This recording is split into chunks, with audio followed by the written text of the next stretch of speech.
अजित पवारांना मरणोत्तर पद्मविभूषण पुरस्कार दिला जाणार का?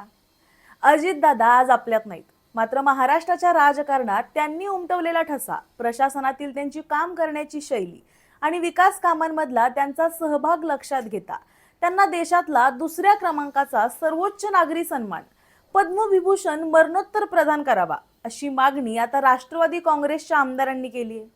पण या मागणीमुळे एक मोठा राजकीय प्रश्न चर्चेत आलाय. ज्या भाजपनं एकेकाळी अजित पवारांवर सिंचन घोटाळ्याचे गंभीर आरोप केले, चौकशी लावली आणि त्यांच्यावर टीकेची झोड उठवली, त्याच भाजपच्या नेतृत्वाखालील केंद्र सरकारकडून आता अजित पवारांना मरणोत्तर पद्मविभूषण पुरस्कार मिळणार का?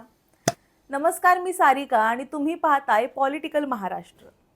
तर राष्ट्रवादी काँग्रेसचे मुख्य प्रतोद आणि आमदार चेतन तुपे यांनी मुख्यमंत्री देवेंद्र फडणवीस यांना पत्र लिहून अजित पवारांच्या नावाची शिफारस केंद्र सरकारकडे करण्याची मागणी केली आहे.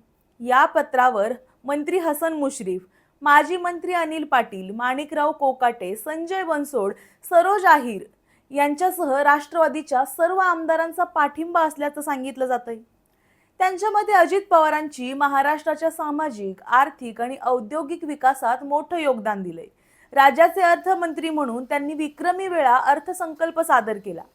पायाभूत सुविधा, मेट्रो, रस्ते, सिंचन आणि सहकार क्षेत्रात महत्त्वाचे निर्णय घेतले. त्यामुळे त्यांच्या कार्याचा गौरव म्हणून त्यांना मरणोत्तर पद्मविभूषण देण्यात यावा, अशी त्यांची भूमिका आहे. मात्र या मागणीसोबत आता भूतकाळातले राजकीय संघर्ष पुन्हा चर्चेत येत आहेत.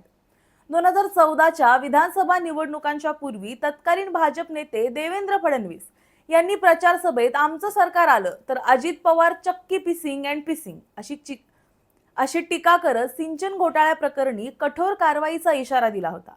त्यानंतर भाजप सत्तेत आल्यानंतर सिंचन घोटाळ्याच्या चौकशीला परवानगी सुद्धा देण्यात आली होती. एवढंच नाही तर स्वतः पंतप्रधान नरेंद्र मोदी यांनी महाराष्ट्रात येऊन अजित पवार यांच्यावर सिंचन घोटाळ्याचे आरोप केले. मात्र त्यानंतर अवघ्या 7 दिवसात अजित पवार सरकारमध्ये सामील झाले. त्या काळात भाजप आणि राष्ट्रवादी काँग्रेस एकमेकांचे कट्टर राजकीय विरोधक होते.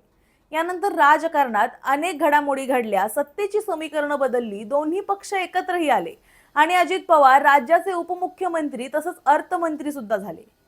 मात्र आता अजित पवारांच्या निधनानंतर त्यांच्या कार्याचा गौरव करण्यासाठी मरणोत्तर पद्मविभूषण देण्याची मागणी जोर धरतीये. त्यामुळे या मागणीकडे केंद्र सरकार आणि विशेषतः भाजप कोणत्या भूमिकेतून पाहणार, याकडे सर्वांचं लक्ष आहे. पद्मविभूषण पुरस्कारासाठी अंतिम निर्णय केंद्र सरकार घेत असतं. राज्य सरकार शिफारस करू शकतं, मात्र पुरस्कार जाहीर करण्याचा अधिकार केंद्राकडे असतो. त्यामुळे महाराष्ट्र सरकार ही शिफारस केंद्राकडे पाठवली तरी केंद्र सरकार त्या शिफारसीला मान्यता देणार का, हा येत्या काळात महत्त्वाचा राजकीय आणि चर्चेचा विषय ठरणार आहे. तुम्हाला याबद्दल काय वाटतं? दिवंगत अजित पवार यांना मरणोत्तर पद्मविभूषण पुरस्कार मिळणार का?